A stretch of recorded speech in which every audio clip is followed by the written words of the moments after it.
I'm Vin. I'm sorry. And this is Skinny Puppy. That's the name of the band. Have we done a Skinny Puppy? I'm not sure. The name of the song, Testure? Testure. Yeah. This is for Brian. Shout out to Brian. Shout out to Brian. Thanks for being so patient. Brian's a very generous man. He actually helped people during the COVID crisis situation. For timely, topical, political commentary, you can hit us up at Middle America with Vin and Sorry. There are multiple ways to get your song reviewed, dear listener. My favorite is the community option. $1 at the gate gets you in a Patreon where you will be able to meet the great Ian, etc., etc. We've got a song coming out pretty soon here because Sorry and I are actually in a band with fellow villagers. And right now, the first 40 seconds of the song, I believe, are up at the $5 tier. So based on what tier you are is the things that you're gonna, get. But the main win is the being able to pull your points together and determine what song we do. Now, if you're a filthy capitalist like Sorry, and you want to hop, skip, and jump right to the head of the line, 125 gets you right to the head of the line, and then from there, you do that 3 times, you get bounced down to $75. So here we are, Skinny Puppy Testure. Testure. What are you looking for? Somebody used my computer and failed to plug it in, so it's dead, basically. You can have this one. We've got like 3 of these computers, chargers, and somebody keeps losing them. No, there's a whole bunch of them behind the computer right there. I saw them. Oh. Thank God for Dorian. Are you ready? Nope, I'm not. I'm just going to sit here and look at each other. Extremely difficult to plug that in, I guess. All right, ready? Relax. All right, we're good.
Whoa. That's so sad. That last line is extremely brilliant. Through the sect 6? That line is probably the most clever line of the year in 2020. That's a brilliant, brilliant line, which we will return to. What's that? What do you think it's about? I thought it's talking about like when we test animals in labs to. Well, it seems like that's what's happening in the second half of the song. What do you mean? Yeah, the first.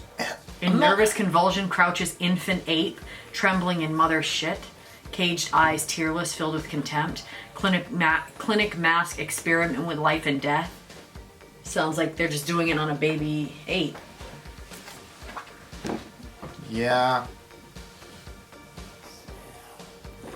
And if it's trembling in its mother's poo, a lot of times animals, when they get scared, they'll go to the bathroom. So I don't know. I think you're probably. I imagine this is like some animal being taken away from its mom, which makes sense. Caged eyes, tearless, filled with contempt, and then it says, "Love's primal instinct taken away. The tiny face terrified." So, the instinct of protecting your young and being close to your young, I think, is what he's talking about. The tiny face terrified would be the little. We were talking about cats here in the second half, kittens. So maybe at the very end, but this whole part I think was talking about the ape. Okay, so you're taking ape literally. Yeah, I mean they did a lot of stuff on monkeys and apes and stuff. I think because you're right. There's a lot of similarities. I think you're right. Holy hell! I know. What goes around comes back stronger. Tap into the brain, break the skull again. Smash price, research lab rent pain. Yikes! Emphasis on money. New disease every day. End is seen and coming. Research turns it back to gain. Like every time that there's something else, they just start researching on animals and then. It's a very strange thing about evangelicals that they just don't care about animals. Like it's not. You know, I cared. Peter Singer has this ridiculous sort of. I think he coined the term of speciesist. Yeah. Where you believe that your species is higher than other species. Mm-hmm. First time I heard that, right? I think her name was Katie. Shout out to Katie. She said something like, I don't know if she was an atheist or not, but and I said, or she was an animals rights person or whatever, or she was a vegan, and I said, okay, so you're in the woods and a bear comes to eat your daughter. She just had a daughter. The bear comes to eat your daughter, and you've got a rifle, you're gonna shoot the bear? And she said, no. And I said, you're crazy. But when I looked at her, I really believed her. And then you know what she said? She's like, I don't believe her. She goes, what is it with you people acting as if we're somehow superior to animals? And like, I don't know, seemed like she was dead ass serious to me. Now, of course, everybody talks a big game until it's actually time to, I don't believe that. But there's a big question. There's a big question mark in my mind about it happening. Like, I think it's possible, just because of the way that she. I don't believe it because when you look at it, even if you come from the standpoint and you say, well, human beings are obviously of equal value, and you say if you had your 5-year-old or somebody else's 5-year-old, I'm saying like as far as. She's saying you guys are looking at the animals like they're less than human. Right. You know what I mean? And I'm saying. Well, no, she's saying that they're less valuable than humans. Yeah, but because she doesn't see it that way. But if you just put it on the same playing field and you say, okay, it was your child and another child, and they were both falling off the cliff, which one are you going to save? I don't believe that she'd have a question mark as to which one she was going to save. She has emotional feelings toward her own, so she's going to save her own. So of course, if a bear is coming. And the bear's gonna kill her kid.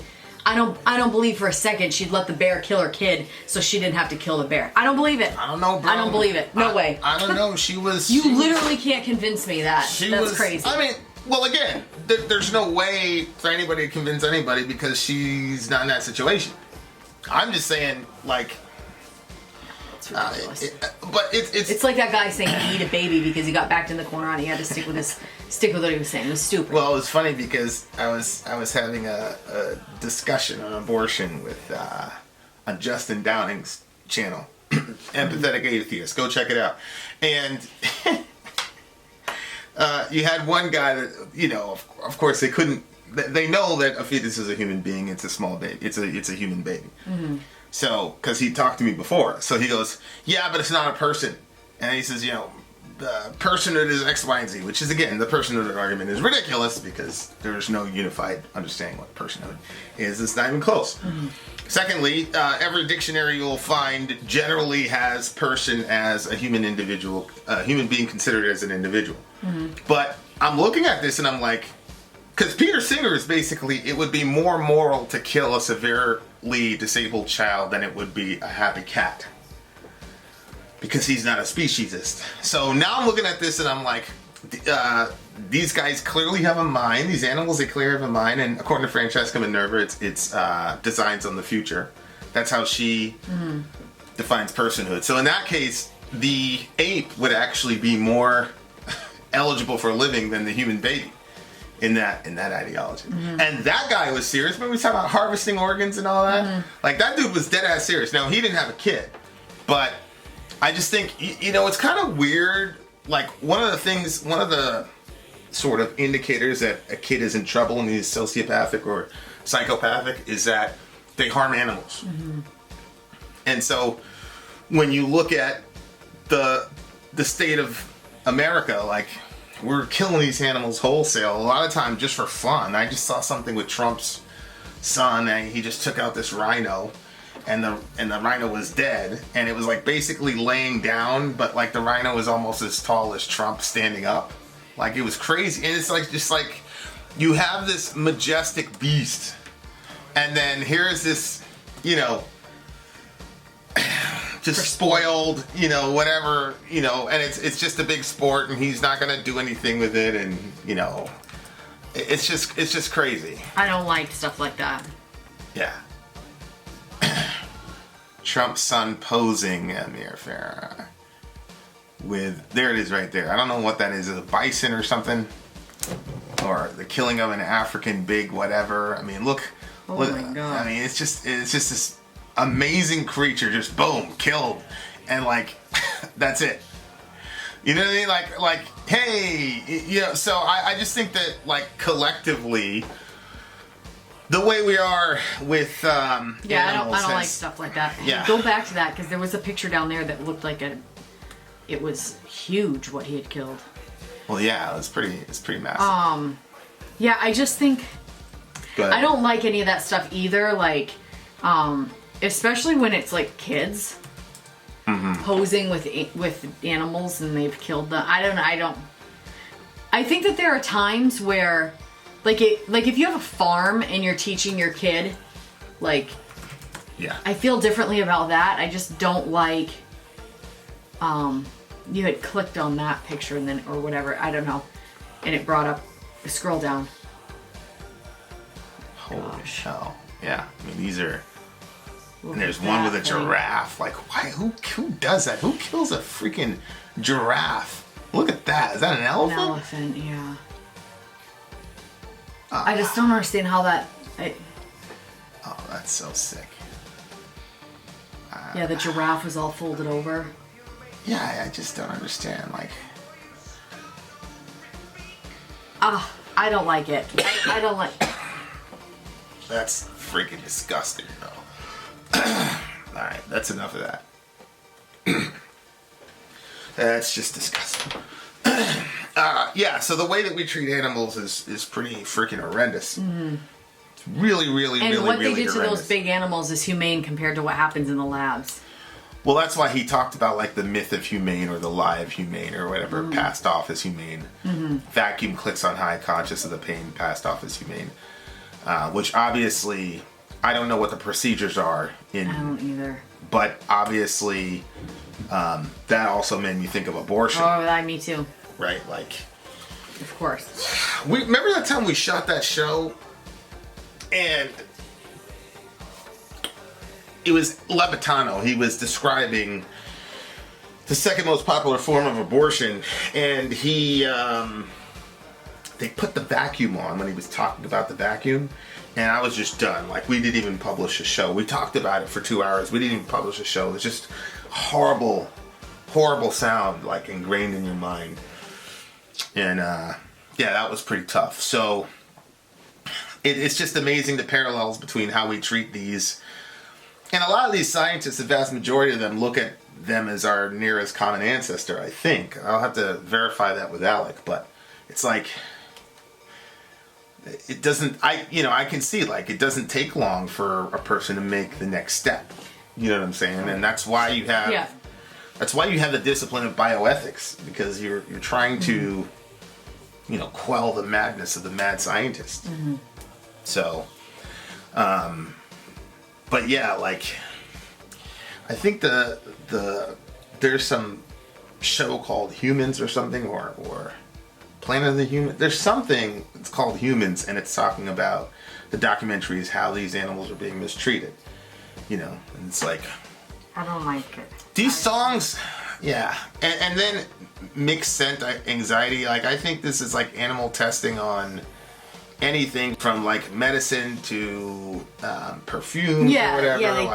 Yeah, that's why. If we crushed up these bones and mixed it with X, Y, and Z, is that going to give you something? Just very weird. Mm-hmm. And somebody sits back and thinks about that and says, oh yeah, we could do this and we could hack it. It's like, oh my God, like, human beings, man, God almighty. Sometimes I feel overwhelmed by the amount of things that go on in our world that are just absolutely horrific. When you think about, the trafficking of children or the trafficking of young girls, or you see the effects of abortion on the baby itself, and then also on the moms and the families, and then, just like, for some reason in my Facebook feed, I keep getting these things where, they'll say like, like abortion is completely natural or something like that, and I'm like, there's nothing natural. Safe and natural medical procedure. I think it was a different one, but I said there's nothing natural about a mother killing her own child, and like, we're in a weird place in history right now where that is being, well, I said it's harm against children, and we need to stop normalizing hurting children. Like, what is going on, So just like all those things. And so I obviously feel so deeply for kids and girls and boys that are in bad situations like that, there's not like a whole lot of space to be sad about the animals. And that's why I can't even look at it, because like, I do what I can do on the other fronts, but like, I feel like I don't have time in the day to join up with, PETA, you know what I'm saying? But I do think, I think sometimes they go a little bit too far. Yeah, I mean, you know what I mean? But I do think that there are certain things that should not be happening, and I just, those things really bother me. Well, anytime you have an extremist organization like PETA, you're going to have, fringe elements. And unfortunately for PETA, the vast majority of their constituency are fringe in the sense of what they do and say and whatever. But at the same time, like, if you're not on PETA's side, you can't just dismiss what they're saying. No. Like, they're saying something. And I think we have to reconcile ourselves to that concept. Like, you can, dismiss, PETA all you want, which, I generally do. But at the same time, you cannot say that they don't have a legitimate beef at all, because they do. It's pretty terrible. I'm very offended at the term 5-year genocide, though, I gotta tell you, because while I believe that animals are important, that they should not be mistreated for sport or otherwise, to call that a genocide is offensive to me, because we actually have human beings who are worth more than all the animals on the planet put together, type of million, who have experienced genocide. So, like, to take the term genocide, which is, one group of human beings slaughtering another group of human beings, taking them off the map, to, this happening to an animal, and conflating those two is very, very offensive to me. Yes, I see what you're saying. I just think that our categories are off. Like, I think that if we saw stuff, like, I think the person that you give the most value to in your entire life, like that person, like whoever that is, and the type of value that you put on that person, I feel like the way that God looks at an animal is like more than the way that you look at the most valuable person in your life. Right. And then I think that the way that God looks at human beings is just way out there as far we don't even have a concept for how precious and how special human beings are. Right. So I think that I understand where you're coming from, but I think there's no way that we can see animals. Like, I think that this person is struggling with trying to explain how horrific it is, and so they're using words like genocide, and maybe they really, but I see what you're saying where it downplays the genocide that has happened on human beings and the way that human beings have been treated. Yeah. Yeah. So the very last line is vivisect V. 6. Well, you'll see that VI are back to back. Mm-hmm. So that's technically 2 6s. Mm-hmm. And then this last one is a 6. Oh, yeah. So it's 666. But the term vivisect, VIVISECT, the term vivisect means to basically cut into sections, which is what happens with these animals. That is a crazy line. So it literally, you spell it VIVISECT. That's how you spell vivisect. Yeah. And that's crazy. So he it's used like 666, right. 666. VIVI, like basically like this is the work of the Antichrist. Yeah. No wonder you were like, whoa. Yeah, that's a in hip hop they call that a punchline, like a very, very, very smart. But this is one of those things where I don't think you really would get it unless you actually saw it written out. You know what I'm saying? Like, I don't know if people would catch it at the very, very end, but that was some brilliant writing. Yeah. Yeah, it was very, very, and so just going up, it says omnipotent doctor, which is kind of like basically saying that we're playing God by, deciding what we're going to do with all these animals and yada, yada, yada. And I think, like, evangelicalism, like the brand of Christianity that we're from, like, we gotta figure this out. Mm-hmm. And I don't think they see a correlation between cruelty to animals and cruelty to each other. Mm-hmm. And so if we set the bar, I see what you're saying, back this way and said, no, you can't do that. You can't just wantonly kill animals. Then then everybody would have more of an appreciation for the human beings. And the fact that we're inflicting pain on them, because you can't even do that to an animal. I just think psychologically, I think you're right. If we were to move the goalposts back, then the principle of life would be that much more, honored. Yeah. So, like, I'm not with the whole eating meat makes you an aggressive person. Yeah, like, I'm not that guy. Like, I think, hunting season's probably coming up soon. Like, people should be able to hunt and all that. But again, like, the vast majority of people I know that were hunting are people who, they eat what they hunt. They're not just like, let me fly. Like, it's mind-boggling to me, that picture I saw. Like, this dude actually said, let me fly over to Africa. Just to kill one of these big... And let me just body one of these amazing, it's so crazy to me. It's like, wow. That's crazy that you would spend money on a trip like that to be able to do that. But, I guess, the thrill on whatever. Terrible stuff. Terrible, terrible stuff. What do you get the song? I thought it sounded really interesting. Yeah, I could have swore that this was like from the 80s. Yeah, 1988. Yeah. Mm-hmm.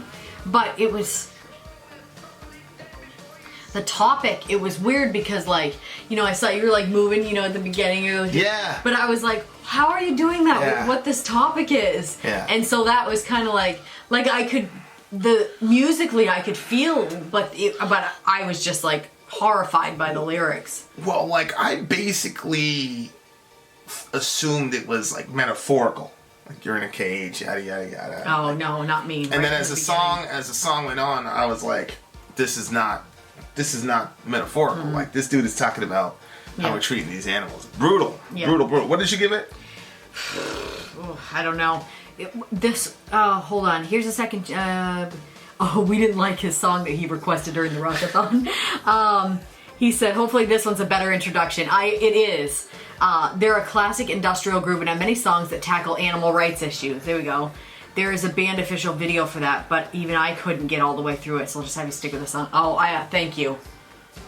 That would have been hard, I'm sure. Yeah, that would have been difficult. So, I think it's going to be like a 9.4. Because, like I said, I liked what it sounded like, and I think the meaning is important.